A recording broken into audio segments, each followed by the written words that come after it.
I am a proud Floridian. At the time of this story, the early 2000s, I was going to college in South Florida and lived with my family in my hometown in the Florida Panhandle.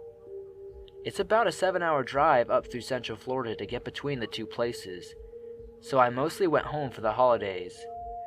It was the Thanksgiving of my junior year, and I was excited that I had managed to rearrange my midterms to be able to leave campus 3 days ahead of everyone else. I was expecting to beat the masses of traffic, and was hoping for a quick trip back home. My roommates wanted to have a last meal together before we all left for break, so I ate in the campus dining hall around 4 p.m., and I set off on my journey around 5:30 p.m. Around 10 p.m., I had just passed my 2/3 mark, where I was just stopped at this little mom and pop's type of diner by the side of the highway to grab a snack, use the restroom, and call my dad to let him know I was okay. I didn't have a cell phone yet. Well, I hadn't been there since summer, and the place was out of business, so a little bummed that I wasn't getting my chocolate chip pancakes, I just kept going. There really wasn't much built around there at the time, so when I saw the signs for a rest stop, of all the places God's green earth, some bug-fuck town called Alachua, I went for it. So I went and parked directly under the streetlight for safety and used the facilities, called my dad, etc. I didn't see anyone else there except for a very exhausted looking woman who approached me asking for directions, saying she was with her husband and 2 small children from Virginia and they had made a wrong turn trying to get to Disney. So I left the rest area and was walking back to my car when I noticed a beat up, unmarked, gray or bluish work van parked very close to the driver's side of my '95 Honda Civic. Yeah, okay, I thought that's pretty weird. It had Florida tags on it, so it couldn't have been the lady I was just talking to in the bathroom. I distinctly remember she said she was from Virginia. I turned around and hightailed it back to the rest stop, promptly running into the same random, middle-aged guy with 2 little boys. Getting to talk to him, it turned out it was his wife I had spoken to. As she emerged from the bathroom a second later, I felt comfortable speaking to him. I told him what was going on with the van and how I didn't know what to do. He said he'd check it out, so he left the kids with his wife and strutted up to the driver's side of the van. He stood there for a moment before speaking. His voice awkwardly quivered, but we could hear him yell it from where he was standing 100 feet away. "Excuse me, gentlemen.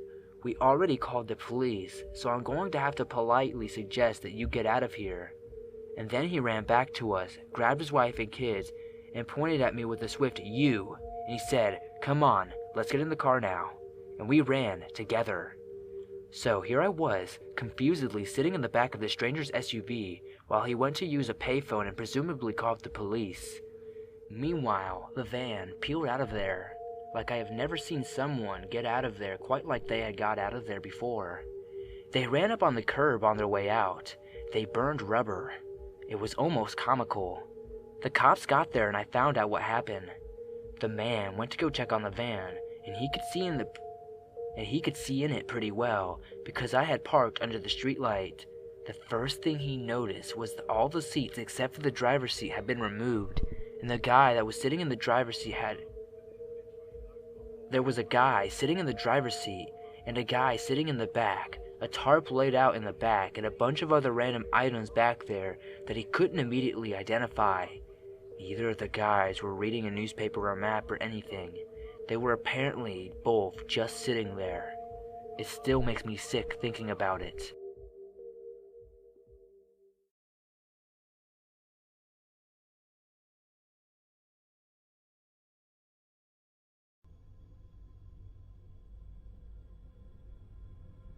It was a Friday morning, the day before school ended for me, and I decided that just for the hell of it, I would stay up until 3 a.m. on Reddit. The last subreddit I was on before going to sleep was this one. I woke up feeling strange about 5 minutes before it happened. My 8-year-old sister was asleep and both my parents were running errands. I got out of bed and brushed my teeth. Right as I was finishing, the doorbell rings. I go downstairs and open the door only to find this small Indian kid, no older than 6 years old, with a demented look on his face. He has 2 little toys, one in each hand. I ask him what's wrong, but instead he just tries to push past me into the house. I gently nudge him back outside, but he keeps trying to come in. So, not knowing what to do, I just close the door on him. The doorbell starts ringing again, and I ignore it for 3 minutes, but it keeps ringing. So I open the door. The second the door opens, the kid sprints into the house past me. He sits himself down in the kitchen and starts playing with the toys that he brought. I had no idea what I was supposed to do in this situation, so I just called the police. While I waited for them to come, the kid was wandering around my house, turning light switches on and off, unlocking and relocking various doors, and wandering into various rooms. The police finally came in. This woke my sister up. They struggled to get the kid into the car and take him back to the station and find his parents. The police found the parents and got informed that this kid was extremely autistic, that he snuck out of his house before. Okay, whatever, I told my parents, and they talked to his parents, and his parents were nice, and everything was taken care of. Not really. I went to bed at around 11, only to wake up to a nightmare about the kid. That, and my brain was telling me that it was piss time. So I got out of bed and walked into the hallway, and at the end of the dark hallway, I see the Indian kid walk upstairs with the same exact toys in his hand. The second he sees me, he makes a strange moaning noise. I thought I saw him dropping something, and he runs back downstairs. I hear the front door close, and after waiting 5 minutes I run downstairs, lock the door, and run back up and realized I pissed myself. When I awoke my parents and told them what happened, they said it was just a bad dream. In the morning, the phone rings. When I pick it up, the parents of the little Indian kid says that he wants to talk to me. He gets on the phone, and it was the first time He gets on the phone, and it's the first time I've ever heard him say anything to anyone. He asked me for the toy truck he dropped last night. Everything creepy happens in Florida.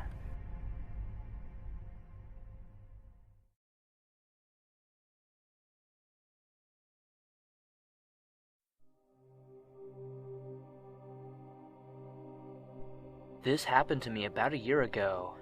I was 19 years old and I was living in Florida for about a year with my grandparents. I was working and was saving up for a car. I'm not really a day person and like to do all my errands at night. I grew up in New York City, so I was used to weirdos. I walked from my grandparents' complex to Chase at around 7:30 p.m. because it was a 3-minute walk surrounded by fast food restaurants, a 7-Eleven, a Publix, and a gas station, so the area is usually lit. As I am walking, I see a man in an old 1990s green Camry.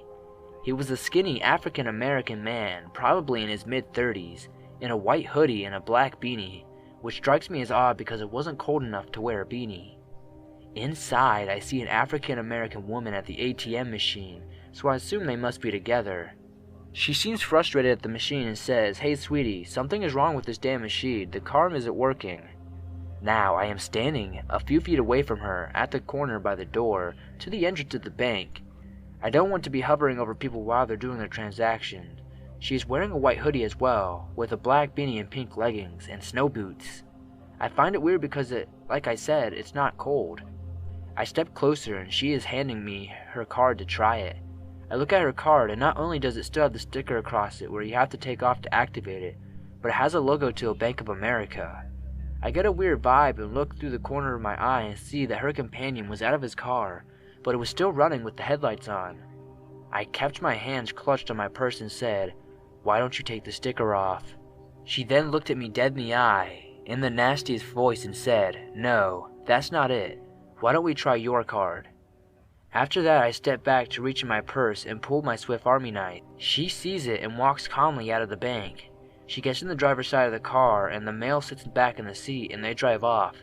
I get nervous thinking they're probably going to rob me, but after a few minutes I complete my transaction and proceed to leave the bank. As I walk out of the bank, I see the couple in the Publix parking lot, a good distance away. They were sitting in the front seat and seemed to be watching me. That's when I get freaked out. My brain starts buzzing. What if they follow me home and kill my grandparents? I proceed to call my grandpa to pick me up as I am on the phone and a couple drives by me with the woman driving. They both look straight ahead and don't seem to look my way, but nonetheless I get freaked out. I walk the opposite direction to McDonald's. As I get inside, I see them drive past me further into the Publix parking lot. I wait online to order my food since my grandpa was going to take a while because of his age. He was 68 at the time. He moves sort of slow. As I order my food, I get it and sit down. It takes about 15 minutes to do so. As I am eating, I look out the window and sure enough I see the damn green Camry this time. The woman is driving, and I don't see the man anymore. She drives through the drive-thru and looks into the McDonald's. I'm not sure if she saw me because her face was just emotionless. At this point I am freaking out, but don't want to text my grandpa to hurry up because I don't want to freak him out. Literally, 2 minutes after that, my grandpa shows up. He was pretty pissed that I had all morning to go to the bank and decided to go at night. As he is driving out of the plaza, he stops at the stop sign and is signaling to the right to exit. And just out of the damn horror movie, the Camry pulls behind him, and with the man driving and the woman nowhere to be found.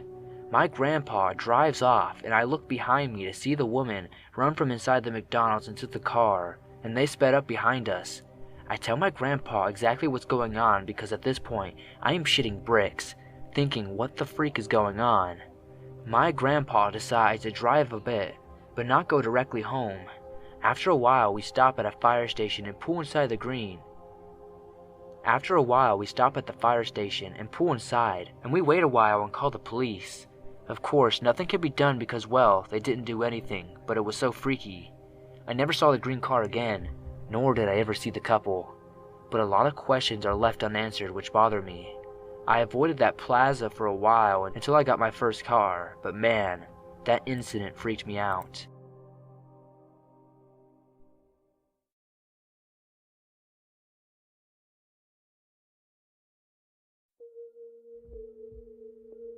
So, to put things into perspective, because everything about this sub is about perspective in a sense, so most of my life I have been a land surveyor in Florida. That means I go out and measure the land for legal and economic reasons. I have lived in Florida all my life, and Central Florida has areas that are pretty wild and undeveloped. I grew up playing in the swamps and woods of Florida, then worked there for more than 30 years. So, we were contracted to survey 5 or 6 sections of land.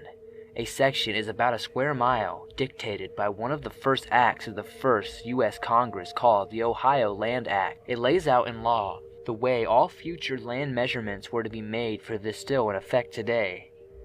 The company we were doing this for is still a large company that owns hundreds of thousands of acres in Florida, including almost 85% of the country of South Central Florida.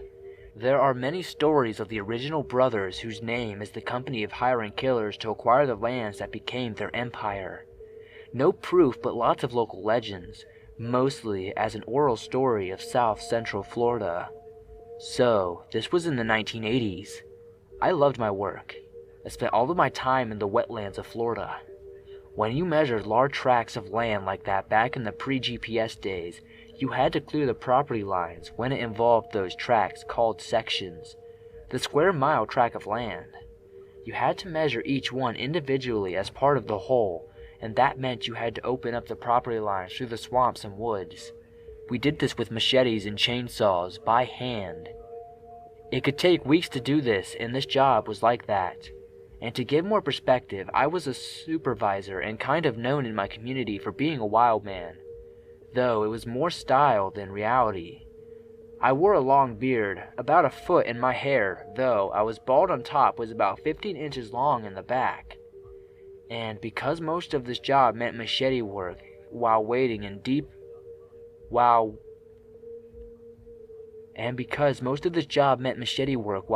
waist deep in swamps, I wore my oldest clothes, which were pretty ragged and beat up. So, one day we finally broke through, alongside of a brand new, spanking new orange grove with my newly planted trees. I saw a guy on a tractor, and a guy taking sapling orange trees off a trailer and planting them. I decided the best thing to do was let these guys know what I was doing. Just what you do when you're on other people's land for a living. So here I am in clothes and big holes in them, a beard a foot long, loose long hair and the wind blown into a mess, carrying a machete that had clear signs of being sharpened. You do that several times a day and it turns the edge silver. Otherwise, you are hacking at the jungle with a dull 2.5 length of blade and you get nowhere. I watched them both tense up and go stiff. I had just climbed over the fence and was obviously going to where they were. I stopped and thought and decided I should leave my machete and stuck it into the ground. I watched the guy on the tractor relax once that happened. I walked up to them, like any small town with people or business who was a serious worker. The guy on the tractor was a school teacher and had been my elementary PE coach, and his cousin who was planting had graduated high school with me, but they had both told me I had scared them more than they had ever been frightened in their life. We started talking about what had happened and had a huge laugh about it. I ended up, just because of the encounter, becoming friends with the old PE teacher coach, and we started going fishing together. I helped him lay out some orange groves and made some money on the side. But he was armed. He had a .357 in his holster, and he later told me that until I stuck the machete in the ground when I was on my ways away, he considered me some madman that escaped from somewhere like some bad horror movie. It made me clean up a bit. I still have my beard, but I trimmed it, and my biker long hair, but tied it up and wore better clothes. The thing was, he was the owner of that property, and no one in living memory had ever walked up out of the swamp. In any stories in generations, his family had owned it for a long time. Like I said, perspective. That was the job I had, so I did it all the time. I went into those places no one had been. It could have been worse, since he told me he was prepared to shoot me.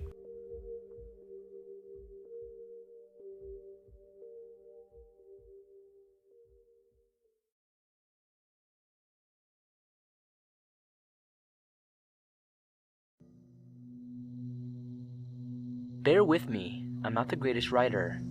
This all took place back in November of last year. I booked an entire trip in order to propose to my then girlfriend. I flew us both out to Florida to go to Disney World, the last concert of one of our favorite bands, Amberlin, and of course propose. We had a blast. I proposed in the Disney castle. She said yes and everything went well. We took off the next morning, Thanksgiving Day, on the way home, connecting through San Francisco. About 30 minutes into the flight, the captain comes on the intercom and announces that one of the engines wasn't depressurizing properly. We do a loop back to the airport and get unloaded into the terminal as we wait for another plane to be readied. When we got to the terminal, my now fiancée switched her phone back from airplane mode, and within a minute she had 10 voicemails from the same number, which she didn't know. Fearing the worst, we called the number without listening to any of the voicemails. I knew something was wrong as soon as she started talking to them. Her face went blank and she didn't say a word. I told her to give me the phone and she did. I asked who it was, and the voice I heard just sounded dead. Absolutely no hint of emotion to it. All he said was, "I will kill you both as soon as you land in Seattle." I asked who he was again and he just hung up. She said she had no idea who it was, and I certainly didn't know the voice. I called him back and he would answer, and he would just repeat the line and just repeat the time that we were landing. Little did he know that we were delayed hours. I used to work in telecom, and I had pulled some strings to get a name and address from the phone number that he used. Neither of us knew the name nor the address.